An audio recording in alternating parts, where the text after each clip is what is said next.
प्रिय छात्र छात्राओं, जैसा कि आप वीडियो के माध्यम से पढ़ रहे होंगे, देख रहे होंगे, आपको हमने 41 से लेकर 44 तक श्लोक पढ़ा दिए हैं। आज इसके आगे 45वां श्लोक है, जिसमें राजा दिलीप उस नंदिनी गाय को शेर से मुक्त कराने का प्रयास कर रहे हैं। तो उसमें राजा दिलीप इस श्लोक के अंतर्गत उस नंदिनी को मुक्त कराने के लिए अपने शरीर को उस शेर के लिए समर्पित करना चाहते हैं और कहते हैं कि आप मुझे खा जाओ लेकिन इस गाय को छोड़ दो। कहते हैं, जैसा कि इसमें देखिए आप, सात्वम मदीयेन शरीर वृत्तिम देहे निवर्तयितुम प्रसीदः दिनावसानो उत्सुक वालवत्सा विसर्जिताम धैनुरियम महर्षि। आप कहते हैं सा, पहले शाब्दिक अर्थ देखें। सा माने वह, त्वम माने तुम, मदीयेन माने मेरे, शरीरम माने शरीर से, वृत्तिम माने अपनी जीविका। कहते देहे निवर्तयितुम माने संपन्न करो, और प्रसीद माने प्रसन्न हो जाओ। दिनावसानो, दिना माने दिन के, अवसानों माने समाप्ति पर, उत्सुक माने उत्कंठित, बाल वत्सा वो छोटे से बछड़े वाली जो शीघ्र ही अभी जिस नंदिनी गाय ने अभी बच्चे को जन्म दिया है, ऐसे छोटे से उस बछड़े को, बछड़े वाली, विसर्जिता माने छोड़ दो, धेनु माने गाय, इयम माने है, अर्थात ये नंदिनी गाय महर्षि माने ऋषि वशिष्ठ की।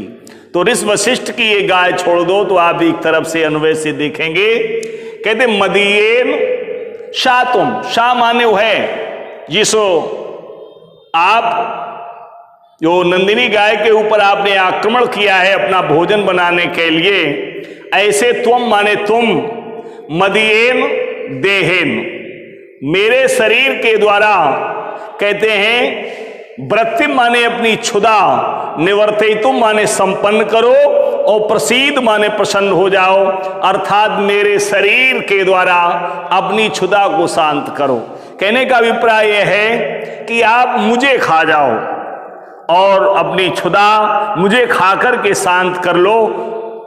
इसके बाद दिनावसानो उत्सुक वालवत्सा, दिनावसानो माने दिन की समाप्ति पर, उत्सुक बालवत्सा माने उत्कंठित बछड़े वाली। कहने का अभिप्राय यह है क्योंकि दिन के अवसान पर, समाप्ति पर गाय जो है प्रतिदिन घर पर जाती है जहां पर उसका बछड़ा बंधा हुआ है, तो बछड़ा ये समझ लेता है कि अब शाम होने वाली, मेरी माँ आ रही होगी, तो बड़ा उछल कूद करने लगता है, अपनी उत्कंठा जाहिर करता है। ऐसे उत्कंठित बछड़े वाली, कहते महर्षि माने ऋषि वशिष्ठ की, यम धेनु, इस नंदिनी गाय को विसर्जिताम माने छोड़ दो।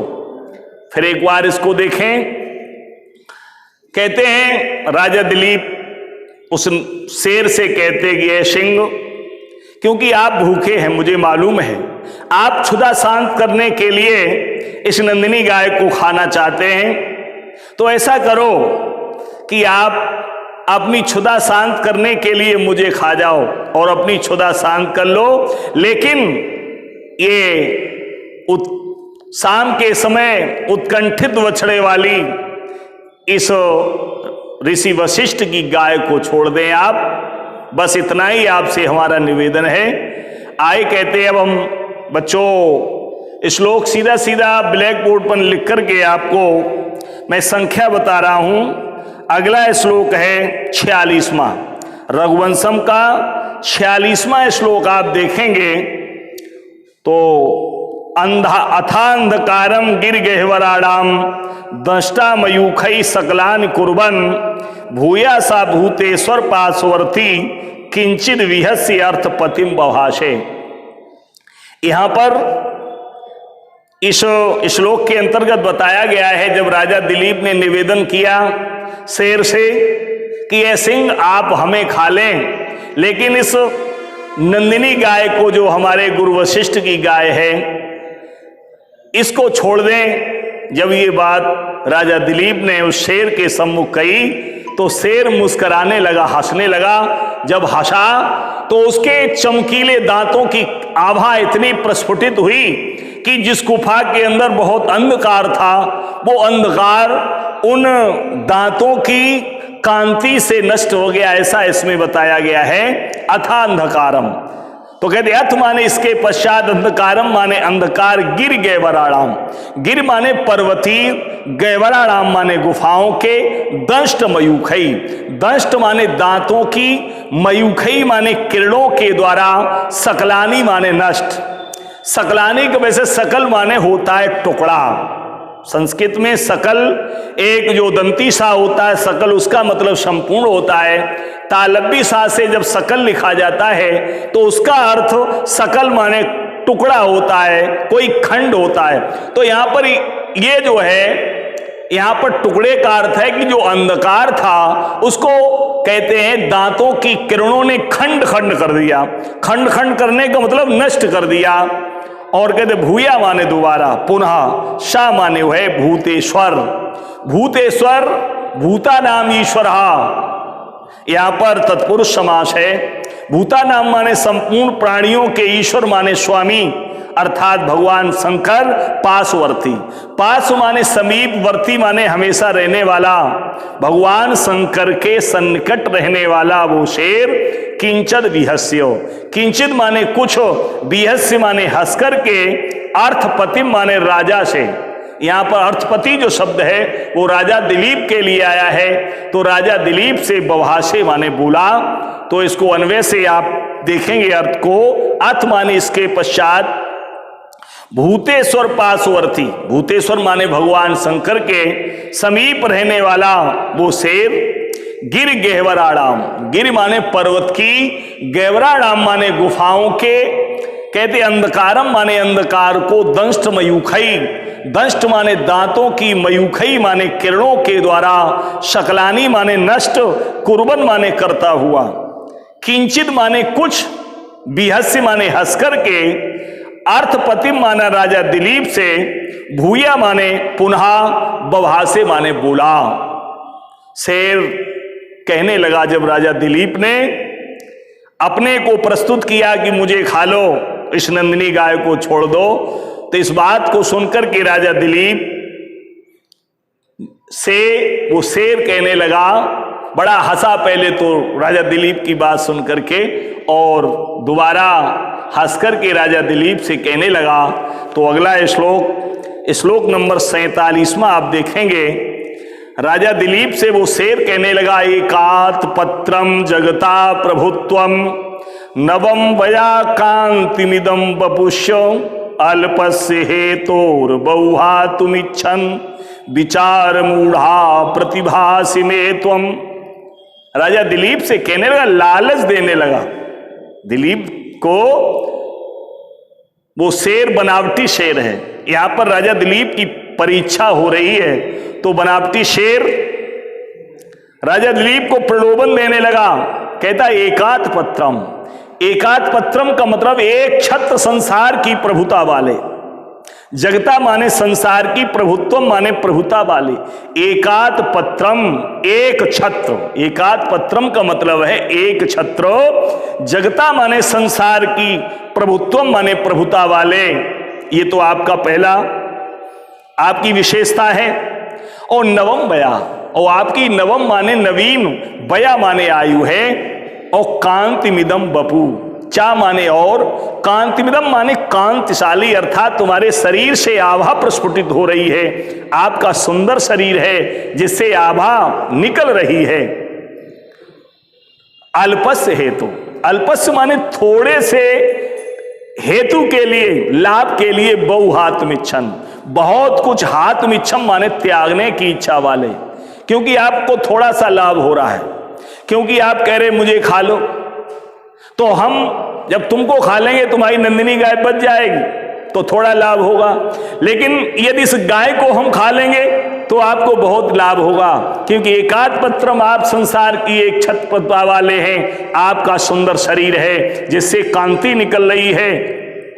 ऐसे आप अल्पस्य हेतुर थोड़े से धन के लिए, थोड़े से लालच के लिए बहु हाथ मिच्छन, बहुत कुछ त्यागने की इच्छा वाले विचार मूढ़ा।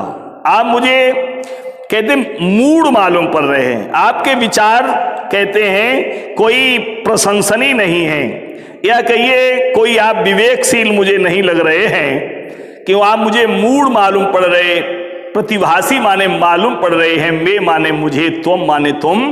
तो एक बार इसका अनुभव से अर्थ देंगे, एकाद पत्रम, एक छत संसार की प्रभुता वाले, और नवम बया, नवीन अवस्था वाले, अभी आप पर कोई वृद्धावस्था भी नहीं आई है, आप अभी जवान हैं। इदम कांतम बबू, इसके साथ साथ आपका इदम माने है, कांतम माने आभाशाली, चमकीला, बपू माने शरीर, एतत् सर्वम, ये सारी चीजें अर्थात सुंदर राज्य और ये सुंदर शरीर, अल्पस्य हेतु, कहते अल्पस्य माने थोड़े से नंदिनी की रक्षा रूपी हेतु से, कारण से, हाथ मिच्छम माने त्यागने की, हाथों माने त्यागने की, इच्छन माने इच्छा वाले, तुम माने तुम, विचार मूढ़ा माने मूर्ख, मैं माने मुझे, प्रतिभास माने मालूम पड़ रहे हो राजन। तो इस प्रकार से राजा दिलीप से शेर कहता है। अगला श्लोक और एक देख ले, 48वां श्लोक है, भूतानुकंपा तब चेदीयम गौ रेका भवेत स्वस्थमती तोदंते जीवन पनः सत्सद उपलवेभ्य प्रजा प्रजानाथ पितेव पाशी।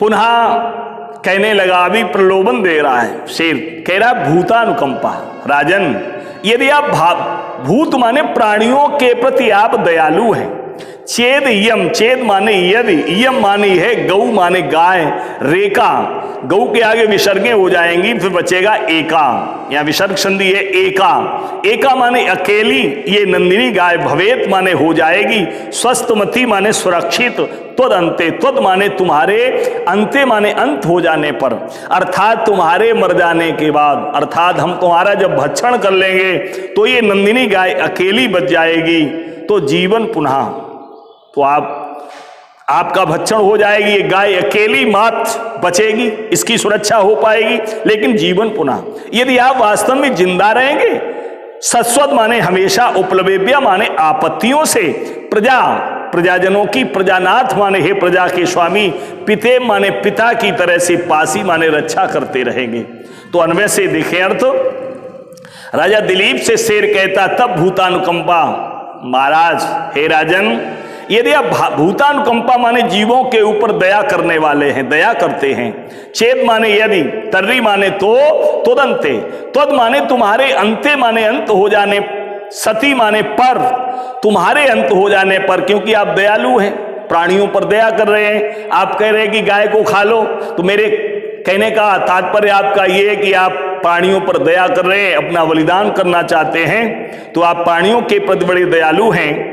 और आपके अंत हो जाने पर यम एका गौ, यम माने है एका माने अकेली, गौ माने गाय, स्वस्थमती भवेत, केवल स्वस्थ होगी, बच जाएगी। हे प्रजानाथ, हे प्रजा के स्वामी, जीवन पुनः, यदि आप जीवित बने रहेंगे तो पिताए माने पिता की तरह, प्रजा उपलब्ध्या, प्रजाजनों के, उपलब्ध्या माने आपत्तियों से, प्रजाजनों को आपत्तियों से, सत्व माने हमेशा, पासी माने रक्षा करते रहेंगे। कहने का तात्पर्य यह है कि यदि ये अभी आप कह रहे हैं कि हमको खा लो, तो जब हम आपको खा लेंगे तो ये गाय सुरक्षित हो जाएगी, बच जाएगी, अकेली गाय की सुरक्षा होगी आपके खाने से। यदि ये गाय हम खा लेंगे तो आप बचे रहेंगे, और आपके बचने से संपूर्ण प्रजाजनों की हमेशा आपत्तियों से रक्षा होती रहेगी। ये मेरा विचार है, ऐसा शेर राजा दिलीप से कहता है। इतना आप लोग आज पढ़